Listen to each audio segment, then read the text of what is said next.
Boa noite.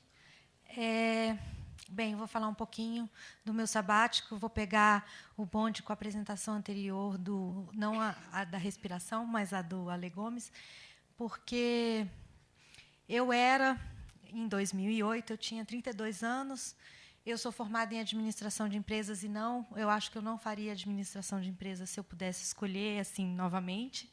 Eu tinha MBA em marketing e era gerente de produtos de dados em operador de celular por 8 anos. Eu trabalhei 8 anos nesse mercado, trabalhava como uma louca, era eu ali naquela figurinha, trabalhava várias horas por dia e era dessas que rezava para toda sexta-feira, chega, pelo amor de Deus, né? Segunda-feira a gente já está assim, pelo amor de Deus, chega sexta-feira.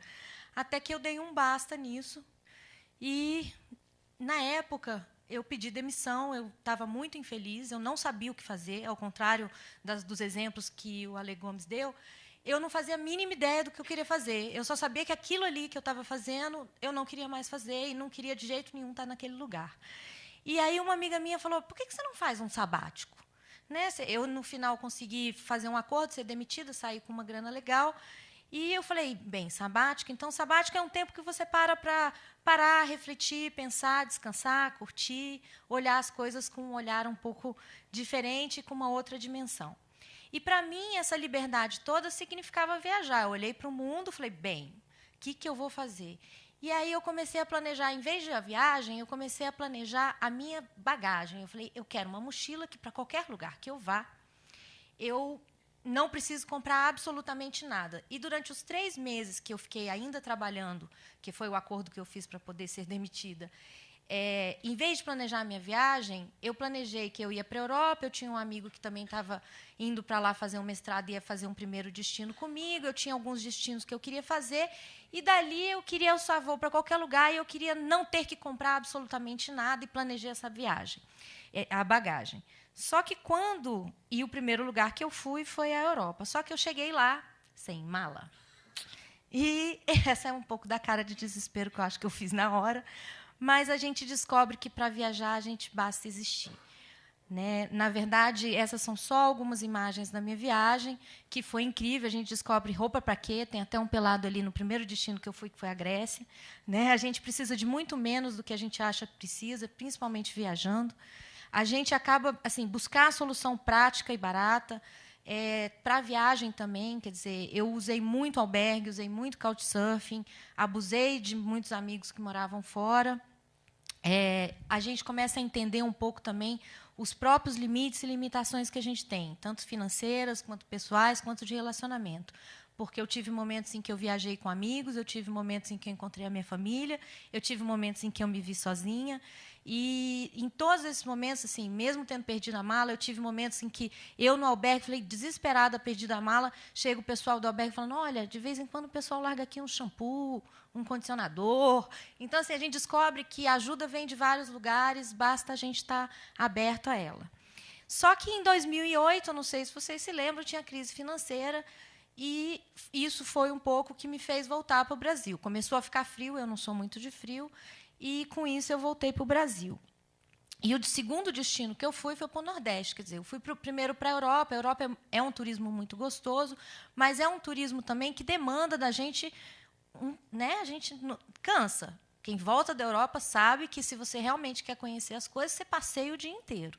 E aí eu falei, não, eu quero voltar para o Brasil, quero ver o mar fazendo chuá na minha frente, não pensar em mais nada. E eu fui para Bahia.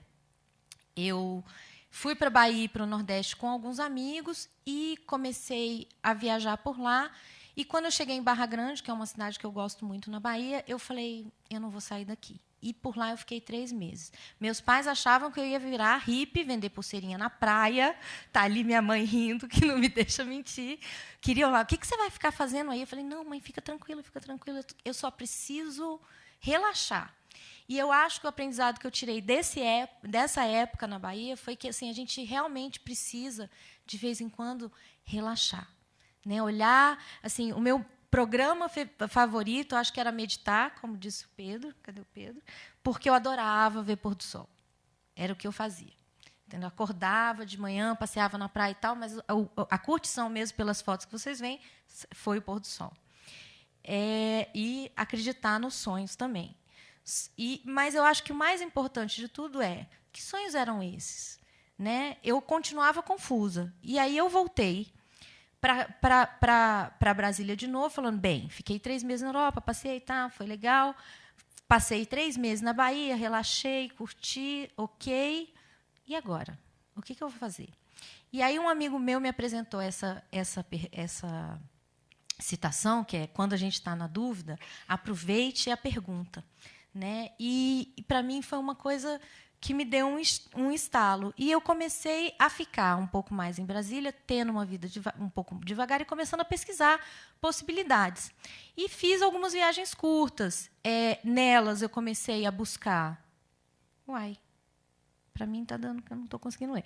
Mas um aconselhamento, porque eu fui atrás de uma terapeuta que eu já ia... O meu sabático não foi nada planejado. Então, nesse momento que eu me parei e falei, o que eu vou fazer da minha vida? Eu sabia o que eu não queria fazer. Eu falei, bem, eu vou atrás de quem me ajuda a me conhecer. Fui atrás de uma terapeuta, conversei muito com ela, fui atrás de algumas origens, e numa dessas viagens visitei minha família, e aí aconteceu o acaso, e o acaso opera de formas que a gente nem imagina. Eu visitei uma prima que fazia bolsas, cheguei no ateliê dela, falei, sempre gostei de moda, quero fazer uma bolsa. Quando eu me deparei com aquele tanto de material, eu fiz vários acessórios de cabeça. Não tem muita explicação. Talvez a explicação seja, eu sou neta de uma chapeleira, que foi a primeira chapeleira de Brasília e que fazia isso. E aí eu comecei a dar uma forcinha para esse acaso. Eu voltei, eu ainda não sabia exatamente o que fazer. Eu usava os acessórios que eu tinha feito na casa da minha prima, o povo me parava na rua e falava, onde você comprou esse negócio aí que você está usando na cabeça? Aí eu, não, eu que fiz. Ah, você vende? Aí eu... vamos vender. E essas aqui são as primeiras fotos que eu fiz, com a ajuda de algumas amigas minhas, né? Não tinha nada ainda profissional e nem nada. A gente pegou alguns desses acessórios, eu criei mais alguns, eu montei um mini ateliê na minha casa, e enquanto eu ainda tinha uma graninha para ficar curtindo, eu comecei a fazer esses acessórios e resolvi começar a vender. Até que apareceu a primeira noiva. Uma menina que viu os meus acessórios e falou assim, me apaixonei pelo que você faz. E eu quero uma coisa diferente, porque eu quero uma caveira no meu acessório de cabeça. Está ali no miolo da flor, não sei se dá para ver legal, tem uma caveirinha. Minha noivinha rock and roll. E, quando ela apareceu, eu falei, esse negócio está ficando realmente muito sério. E aí eu fui descobrir que existiam cursos de chapelaria. Fui para Londres, foi quando eu acho que eu dei o passo de acreditar realmente no que estava acontecendo.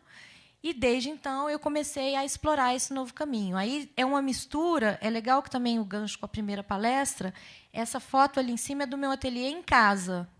Antes dele, hoje eu já tenho 2 anos que está fora.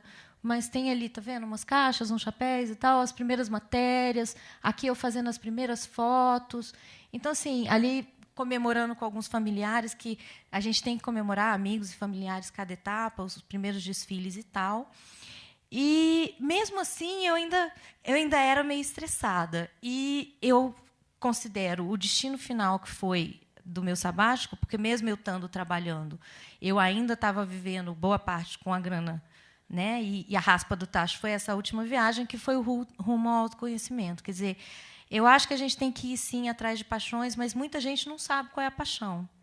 E eu acho que a gente tem que se conhecer um pouco mais, respirar um pouco mais, meditar um pouco mais. E esse foi um pouquinho do que eu aprendi no meu último destino, que foi a Índia. Eu fiquei um tempo num ashram e depois eu passeei um pouquinho pela Índia e aprendi que a gente realmente tem que meditar, respirar. E um pouco de dica para quem tem vontade de fazer esse salto e parar um tempo para pensar, que não sabe ainda qual é a sua paixão, é preparação financeira, né? A gente precisa realmente ter uma grana guardada e ter tempo necessário para pensar e estar pronto para os imprevistos que podem afetar seu bolso. Quer dizer, eu, no caso, tive imprevisto da mala, tive imprevisto da crise financeira, eu tive uma série de imprevistos. Realmente, eu tinha um resguardo financeiro que me permitiu estar aí, continuar as etapas da viagem. Planejar é necessário, se adaptar planejar é preciso, se adaptar é necessário. Quer dizer, imprevistos acontecem sempre. Não entrem em pânico. Se vocês não, assim, eu tive vários momentos em que eu falava, não é isso que eu sei, eu não sei o que eu quero fazer. Até hoje eu ainda falo, será, e a gente continua. Quer dizer, a gente às vezes tem que relaxar, aprender a relaxar e levar um dia depois do outro.